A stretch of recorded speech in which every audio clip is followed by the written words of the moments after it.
mi mejor amiga desde los 6 años, me engañó con su jefe casado. Cuando la confronté me acusó falsamente de violencia y robo. Pero grabé su confesión meses después, y la justicia que llegó los dejó a todos destrozados. Tengo 28 años, soy desarrollador de software, y hasta hace como año y medio tenía una vida bastante normal, ya sabes, el tipo de vida que cualquiera querría, con un buen trabajo, un apartamento decente en Hartford y una relación de 5 años con mi mejor amiga de la infancia. Pero resulta que todo eso se fue al carajo en cuestión de semanas, y no de la manera que piensas. O sea, no fue solo una ruptura difícil o perder el trabajo, fue mucho peor. Fue que la persona en la que más confiaba en el mundo me destrozó la vida completamente, y casi termino en prisión por cosas que nunca hice. Supongo que debería empezar por el principio. Cuando conocí a Daniele. Teníamos 6 años y ella acababa de mudarse a la casa de al lado con sus padres, Frank y Nancy. Frank era exmilitar, el tipo de papá intimidante que limpia su arma en el porche cuando llegas a recoger a su hija, y Nancy era maestra de primaria, súper dulce pero también del tipo que no se pierde nada de lo que pasa en el vecindario. Yo era un niño tímido, bastante nerd desde pequeño si soy honesto, y Daniel era esta niña llena de energía que simplemente decidió que íbamos a ser amigos. No me preguntó. Solo apareció un día en mi jardín y dijo, «Hola, soy Daniel, y vamos a jugar». Así nomás. Nos hicimos inseparables básicamente de inmediato. Crecimos juntos, ya sabes, todo el rollo clásico de mejores amigos del vecindario. Construimos fuertes en el patio, jugábamos videojuegos hasta las 3 de la mañana en verano, nos cubríamos mutuamente cuando uno metía la pata con los padres. Ella fue quien me enseñó a andar en bici sin rueditas. Yo fui quien la ayudó a pasar álgebra en 8º grado. Cuando teníamos como 12 o 13 años, la gente ya bromeaba con que algún día nos íbamos a casar, y nosotros nos reíamos y decíamos que éramos solo amigos, pero creo que ambos sabíamos que había algo más ahí. En junior year de preparatoria finalmente pasó. Fue después del baile de invierno. Estábamos sentados en su auto en el estacionamiento de un McDonald's a las 11 de la noche, comiendo papas fritas y hablando de no sé qué, y de repente, ella se quedó callada y me miró con esa expresión rara, y yo pensé, esto es todo, amigo, este es el momento. La besé, y ella me besó de vuelta. Y fue perfecto de esa manera incómoda y torpe, que son los primeros besos cuando tienes 17 años. Al día siguiente le dije, entonces, ¿somos novios ahora? Y ella se rió y dijo, obvio, idiota. Llevamos tipo 11 años siendo novios solo que no nos habíamos dado cuenta. La universidad fue complicada porque terminamos en lugares diferentes. Yo me fui a UConn para estudiar ciencias de la computación, y ella fue a una universidad en Boston para marketing. Pero lo hicimos funcionar. Manejábamos turnándonos cada fin de semana. Hacíamos videollamadas todas las noches aunque estuviéramos muertos de cansancio, pasábamos todos los veranos juntos. Fue difícil, pero nunca dudé de nosotros. Nunca. Ni por un segundo. Cuando nos graduamos, ambos conseguimos trabajos en el área de Hartford, yo en una empresa de software mediana y ella en una agencia de marketing, y finalmente pudimos mudarnos juntos a un apartamento en las afueras. Vivir juntos fue increíble al principio. Adoptamos un gato, un tabby naranja con un ojo que se llama Mister Whiskers, largo historia. Pero básicamente lo encontramos en un callejón, y Daniel insistió en quedárnoslo. Decoramos el lugar juntos. Cocinábamos cenas elaboradas los fines de semana. Básicamente vivíamos esa vida de pareja joven, feliz, que ves en comerciales de IKEA. Yo pensaba, esto es todo, esta es mi persona, vamos a envejecer juntos, y algún día voy a contarles a nuestros nietos sobre cómo éramos vecinos desde los 6 años. Las cosas empezaron a cambiar cuando Daniel consiguió una promoción en su trabajo hace como 2 años. Su nuevo jefe era este tipo llamado Anthony, como 15 años, mayor que nosotros, casado con 2 hijos, el típico tipo corporativo exitoso con trajes caros y un BMW. Al principio Daniel le hablaba de él todo el tiempo. Tipo Anthony dice esto, Anthony piensa aquello, y yo pensaba que era normal. Ya sabes, cuando tienes un jefe nuevo que te cae bien hablas de eso. Pero empezó a trabajar más tarde, a tener más viajes de negocios, a estar en su teléfono todo el tiempo, incluso cuando estábamos cenando o viendo películas. Yo le preguntaba si todo estaba bien, y ella decía que sí, que solo era mucho trabajo, que la nueva posición era demandante, y yo le creía porque, o sea, ¿por qué no le iba a creer? Era Daniel, mi mejor amiga desde los 6 años, la persona que conocía mejor que nadie en el mundo. Mirando hacia atrás, ahora puedo ver todas las señales. Tipo cuando empezó a ponerse ropa más arreglada para el trabajo, cuando comenzó a ir al gimnasio religiosamente aunque nunca le había importado mucho antes, cuando su teléfono de repente tenía contraseña cuando antes nunca la había tenido. La noche que descubrí todo fue hace como año y medio. Era como las 2 de la mañana, y yo me había levantado para tomar agua. Danielle se había quedado dormida en el sofá con su laptop abierta, lo cual pasaba seguido porque trabajaba hasta tarde. Su teléfono estaba en la mesita de café, y vi que se iluminó con un mensaje. Normalmente nunca hubiera mirado, tipo, respeto la privacidad de la gente, pero el preview del mensaje decía algo como, no puedo dejar de pensar en lo de anoche, y venía de un contacto guardado como Anthony, trabajo. Mi estómago se hundió inmediatamente. No sé qué me pasó en ese momento. Algo en mi cerebro simplemente supo. Tomé el teléfono, probé su contraseña que por suerte no había cambiado, era la fecha de nuestro primer beso, qué irónico, ¿no? Y abrí los mensajes. Y ahí estaba todo. Meses y meses, de conversaciones, fotos, planes para verse en hoteles, mensajes diciéndose, te amo, incluso conversaciones sobre cómo iban a estar juntos algún día cuando él dejara a su esposa. Sentí como si alguien me hubiera pateado en el estómago. Literal no podía respirar bien, las manos me temblaban tanto que casi dejó caer el teléfono. La desperté ahí mismo, como a las 2:30 de la mañana. Solo dije su nombre, y ella se despertó medio confundida, y cuando vio que tenía su teléfono en la mano y vio mi cara, supe que ella supo que yo sabía. Se puso pálida, tipo, nunca había visto a alguien perder el color así de rápido. Intentó hablar, pero yo la corté y le dije, tienes que irte. Ahora mismo. Empaca tus cosas y vete. Ella empezó a llorar y a decir que lo sentía, que fue un error, que me amaba a mí, toda esa mierda clásica que dicen cuando los cachan, pero yo no quería escuchar nada. Le di 20 minutos para empacar lo esencial y le dije que podía volver más tarde por el resto de sus cosas. Mientras empacaba, ella seguía intentando explicarse, diciendo que Anthony la entendía de maneras que yo no, que se sentía sola, que yo trabajaba mucho. ¿Puedes creerlo? Yo trabajaba mucho, y yo solo estaba ahí parado viendo a esta persona que pensé que conocía convertirse en una completa extraña frente a mis ojos. Cuando finalmente se fue, eran como las 4 de la mañana. Me senté en el sofá con Mr. Whiskers y simplemente me quedé ahí, sin llorar siquiera, solo sintiendo este vacío enorme en el pecho. Llamé al trabajo al día siguiente y dije que estaba enfermo, lo cual técnicamente era verdad porque vomité como 3 veces esa mañana. Le escribí a mi hermana mayor Lily, quien es residente médica y básicamente la persona más sensata que conozco, y le conté todo. Ella manejó desde New Haven inmediatamente y pasó el día conmigo, ayudándome a procesar todo.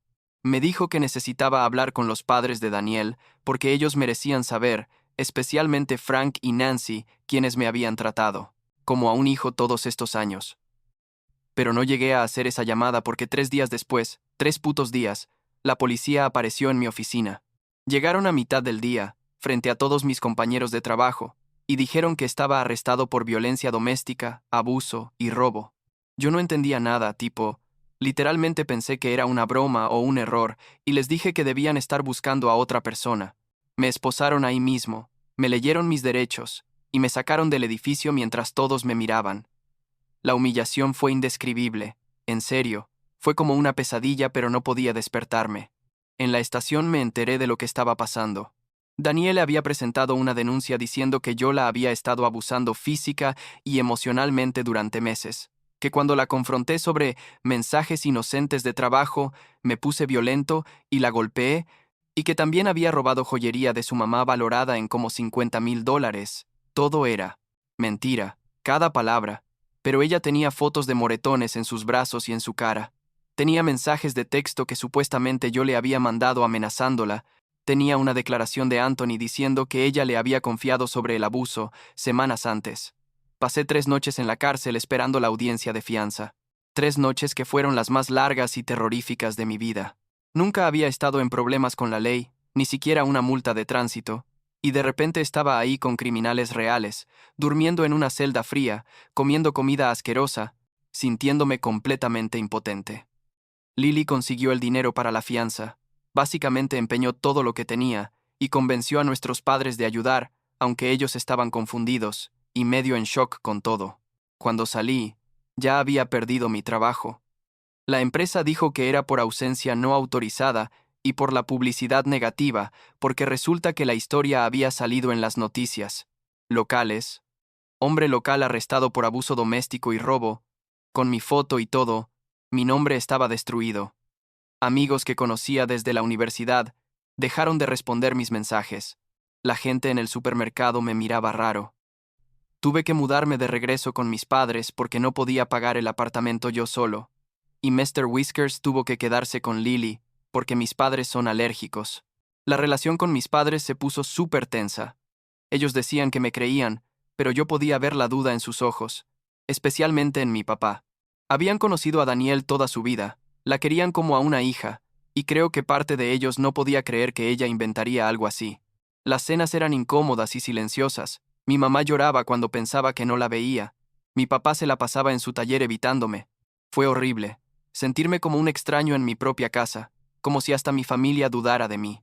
El colmo fue cuando Frank y Nancy presentaron una demanda civil contra mí. Por el valor de la joyería, más daños emocionales y punitivos, estaban pidiendo como $200,000. Frank, el mismo tipo que me había enseñado a cambiar el aceite de un auto, que me llevaba a juegos de béisbol, que bromeaba sobre que algún día yo sería su yerno, ahora me estaba demandando. Nancy, quien me horneaba galletas cuando estaba estudiando para exámenes finales, me miraba con odio puro cuando nos cruzábamos en audiencias preliminares. Pasé meses en este limbo legal horrible. Conseguí un abogado defensor que básicamente me dijo que las cosas se veían mal porque Danielle tenía evidencia física y testimonios, y que tal vez debería considerar un acuerdo. Pero yo me negué, tipo, ni muerto iba a declararme culpable de algo que no hice. Prefería ir a juicio e ir a prisión que admitir algo falso. Mi hermana Lily fue la única persona que nunca dudó de mí, ni por un segundo. Ella me visitaba todos los días, después de sus turnos de 12 horas en el Carme. Hospital, traía comida china, veíamos series estúpidas en Netflix, me obligaba a salir de la cama cuando todo lo que quería era desaparecer. Toqué fondo como 6 meses después de todo esto. Había ganado como 20 libras porque todo lo que hacía era comer comida chatarra y estar acostado. No me bañaba durante días. Básicamente había dejado de ser una persona funcional. Una noche, Lily llegó y me encontró simplemente acostado en la oscuridad, a las 3 de la tarde.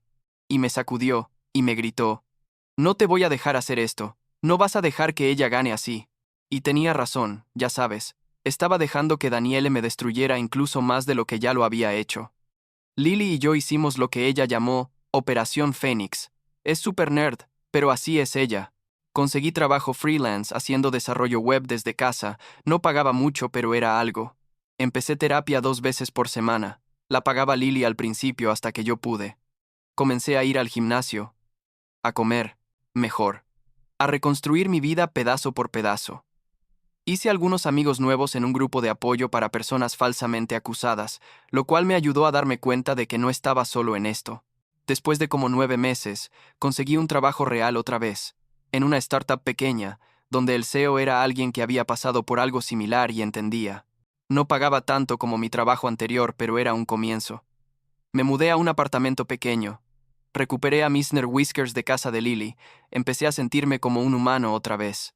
Todavía tenía el caso criminal pendiente y la demanda civil, pero al menos ya no estaba en el hoyo completamente. Entonces, como un año después de esa noche horrible de 2 de la mañana, Danielle apareció en mi puerta. Eran como las 8 de la noche, un martes. Yo acababa de llegar del trabajo, y cuando abrí la puerta ahí estaba ella, llorando histéricamente. Se veía terrible, tipo, no dormía o comía bien en semanas, y lo primero que dijo fue, «Lo siento tanto, Ian. Lo arruiné todo. Arruiné mi vida y la tuya y no sé cómo vivir con esto». Mi primer instinto fue cerrarle la puerta en la cara, pero algo me detuvo. Me quedé ahí parado mirándola, y ella siguió hablando, diciendo que necesitaba contarme la verdad, que no podía más con la culpa. Le dije que se fuera, pero ella se negó. Siguió hablando, y básicamente se desmoronó ahí mismo en el pasillo de mi edificio. La dejé entrar, no porque la perdonara o porque sintiera lástima, sino porque necesitaba saber la verdad, necesitaba entender por qué me había hecho esto. Y ahí, sentada en mi sofá mientras Mr. Whiskers la miraba con su único ojo como juzgándola, Daniel me lo contó todo. El affair con Anthony había empezado como 8 meses antes de que yo lo descubriera. Él estaba robando dinero de la empresa, usando gastos falsos y cuentas fantasma, y ella lo estaba ayudando a cubrirlo, porque estaba enamorada de él, y él le prometía que dejarían todo, y empezarían una vida nueva juntos. Cuando yo los descubrí, ella entró en pánico porque pensó que yo iba a la policía, o que iba a contactar a la esposa de Anthony o algo así, y Anthony le dijo que necesitaban callarte. La idea de acusarme falsamente fue de Anthony. Él le dijo que era la única manera de protegerse, que si yo estaba ocupado defendiéndome de cargos criminales, no tendría tiempo ni recursos para investigarlos a ellos. Los moretones en las fotos eran reales, pero se los hizo Anthony. Le pegó específicamente para que pudiera documentarlo como evidencia contra mí. La joyería de su mamá nunca fue robada. Daniel la había vendido meses antes para ayudar a Anthony a pagar algunas deudas. Y después simplemente reportó que faltaba y me culpó. Los mensajes de texto amenazantes que supuestamente yo mandé eran de un número falso que Anthony había configurado. Los testimonios sobre el abuso eran completamente inventados, incluyendo el de Anthony, quien nunca había visto nada porque nada había pasado. Todo, absolutamente todo, era una mentira elaborada para destruirme y proteger su affair y sus crímenes financieros. Mientras ella hablaba, yo estaba procesando todo esto y simultáneamente grabando la conversación con mi teléfono. Lily me había dicho meses antes que grabara todo, todas las interacciones con cualquier persona relacionada al caso. En Connecticut es legal grabar conversaciones si una parte consiente y esa parte era yo. Así que ahí estaba, grabando mientras Daniel confesaba todo, llorando y diciendo que lo sentía, que había dejado a Anthony hace meses cuando se dio cuenta de que él nunca iba a dejar a su esposa, que había estado viviendo con la culpa comiéndola viva. Le pregunté por qué estaba aquí ahora, por qué me lo estaba diciendo, y ella dijo que ya no podía vivir así, que había intentado suicidarse 2 veces, y que necesitaba limpiar su conciencia. Le dije que esto no limpiaba nada, que ella destruyó mi vida, mi carrera, mi relación con mi familia, todo, y que decir lo siento no arreglaba nada de eso. Ella siguió llorando y diciendo que lo sabía, que iría a la policía, y confesaría todo, que haría lo correcto. Después de que se fue, llamé inmediatamente a mi abogada Mónica, quien por cierto era increíble y me estaba cobrando tarifas reducidas porque creía en mi inocencia. Le mandé la grabación esa misma noche. Al día siguiente, Mónica la presentó como evidencia ante el fiscal y el juez de la demanda civil. La respuesta fue inmediata. El fiscal retiró todos los cargos criminales contra mí en 48 horas. Frank y Nancy retiraron la demanda civil literalmente el día después de escuchar la grabación, y Nancy me llamó llorando pidiendo perdón, diciendo que no sabían, que Daniel les había mentido también. Mónica inició una contrademanda por difamación contra Daniele, buscando compensación por pérdida de ingresos, daño reputacional, angustia emocional, todo. También reportamos todo lo de Anthony y el fraude corporativo a la empresa donde trabajaban y a las autoridades correspondientes. Resulta que una gerente de recursos humanos llamada Rachel había estado sospechando de las irregularidades en los reportes de gastos de Anthony durante meses, pero no tenía pruebas suficientes hasta que nosotros presentamos la información. La investigación confirmó todo. Anthony había robado como $300,000 de la empresa durante 2 años. Daniele había estado ayudándolo activamente, falsificando documentos y cubriendo el rastro. Ambos fueron despedidos inmediatamente y enfrentaron cargos criminales por fraude. La esposa de Anthony se divorció de él en tiempo récord y se llevó todo en el acuerdo. Los padres de Daniel básicamente la repudiaron, no por completo, pero su relación quedó destruida. Mi caso de difamación tomó varios meses, pero al final ganamos. Daniel tuvo que pagarme como $150,000 en daños, dinero que ni siquiera tenía porque estaba en bancarrota por sus propios problemas legales, así que básicamente voy a estar recibiendo pagos mínimos durante años.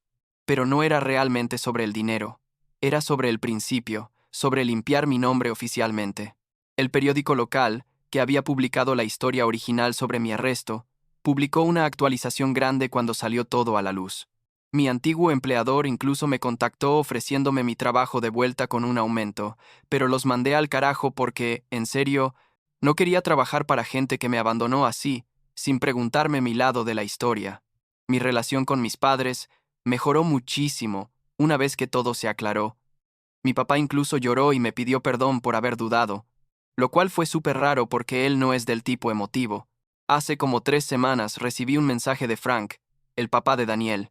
Me preguntó si podíamos vernos para tomar un café, y accedí porque, no sé, sentía que merecía esa conversación. Nos vimos en el mismo Starbucks, donde solíamos ir cuando yo era adolescente, y recogía a Daniel para salir. Él se veía viejo, más viejo de lo que debería verse alguien de su edad, y me dijo que nunca se perdonaría por haberme creído capaz de esas cosas, por no haber cuestionado más la historia de Daniele, por haberme demandado. Le dije que lo entendía, que ella también lo había manipulado a él, que todos fuimos víctimas de ella de diferentes maneras. Me contó que Daniel está en terapia intensiva ahora, viviendo en otro estado con una tía, intentando reconstruir su vida aunque será difícil con antecedentes criminales y la bancarrota. Parte de mí se sintió mal por ella cuando Frank me lo contó, pero es una parte muy pequeña. La mayor parte de mí sigue enojada. Probablemente siempre lo estará, porque ella no solo me traicionó con el affair, lo cual hubiera sido suficientemente malo, sino que literalmente intentó destruir mi vida completa para cubrir sus propios crímenes. Anthony está en prisión, cumpliendo una sentencia de 5 años por el fraude corporativo. Su ex esposa se casó otra vez, hace como 2 meses. Vi las fotos en Facebook. Sí, la stalkeé un poco. No me juzgues. Y parece genuinamente feliz con sus hijos y su nuevo esposo. Espero que ella esté bien. Ella no merecía nada de lo que le pasó. En cuanto a mí, estoy bien, supongo. Mejor que bien en muchos aspectos. Tengo un trabajo que me gusta en la startup. Estamos haciendo cosas realmente innovadoras con inteligencia artificial. Conocí a alguien hace como 6 meses, una diseñadora gráfica llamada Sara, y las cosas van lentas pero bien. Lily la conoció el mes pasado y le dio su aprobación, lo cual es importante para mí porque confío en el juicio de mi hermana más que en el mío propio después de todo esto. Todavía voy a terapia, probablemente seguiré yendo durante años, porque esto me dejó con problemas de confianza serios, tipo, me cuesta trabajo creer en la gente incluso cuando no hay razón para dudar. Sara lo entiende, es paciente, y no se ofende cuando le pido verificar cosas o cuando tengo momentos de paranoia, Mister. Whiskers sigue siendo el mismo gato gruñón de un ojo, duerme en mi cama todas las noches y es básicamente mi terapeuta no oficial. A veces pienso en esa niña de 6 años que apareció en mi jardín y decidió que íbamos a ser amigos, y me pregunto en qué momento exactamente esa persona se convirtió en alguien capaz de hacer lo que me hizo. No tengo respuesta para eso, y probablemente nunca la tendré. Pero lo que sí sé es que sobreviví a la peor traición que alguien podría imaginar. Estuve a punto de ir a prisión por crímenes que no cometí.